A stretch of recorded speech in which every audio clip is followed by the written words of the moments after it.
Hi, good evening. So, almost 10 p.m. na. And I have a client for massage tonight. Ayan, so sayang din naman kasi. So, pupuntahan ka. Dito lang sa Barangay Tambangan. So, 1 hour lang naman yun. Ayan, so medyo madilim talaga kapag gabi dito, especially sa Barangay Aquino. So, ang dilim. Natakot lang ako kasi ang daming aso sa Barangay Aquino. Grabe yung halos lahat ata ng bahay may aso. Kaya nakakatakot kapag gabi na kasi tumatahol, tas yung iba nangangagat din. Ayan, yun lang naman kinakatakutan ko. Madilim din doon. Ayan.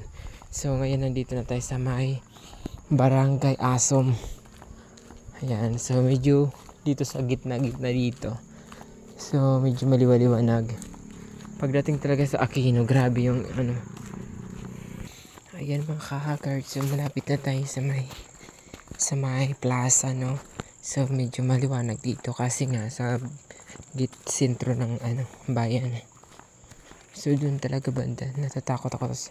Mahanap ako ng walang mga aso. So kabisado ko na yung nadaanan ko na list ng aso, no? Yung kulang sa aso. Kasi takot kaya ako sa aso. Di ba? Ganon. Nandito na tayo banda sa may Venus Hotel. Ayan. Oo, kita nyo walang katao-tao. Tapos ako na lang naglalakad-lakad dito. Diba? Sayang din naman yung client kasi pambili din niya ng mga projects, diba? So, laban lang. Ayan, madilim ang gym. Madilim, tas yung plaza din medyo madilim. So ayan, madilim yung plaza natin. Sana malapit na ako sa client ko dito sa may Tambangan. So ayan, hindi na ako magbibideo doon sa mismong bahay na pupuntahan ko na. So mamaya na lang pagpauwi na ako. Bye guys. So yan, kinakatakutan ko dito pag ganyan nagsiservice ako kasi ang daming aso. Ayan.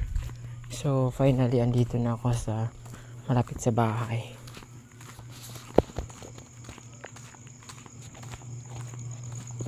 It's already almost 11:30 na.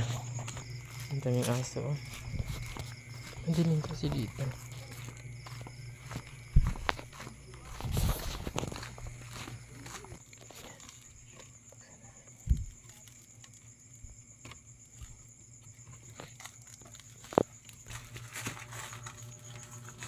Tulog na aking mga anak. Si Lord nasa bahay na. Bye guys.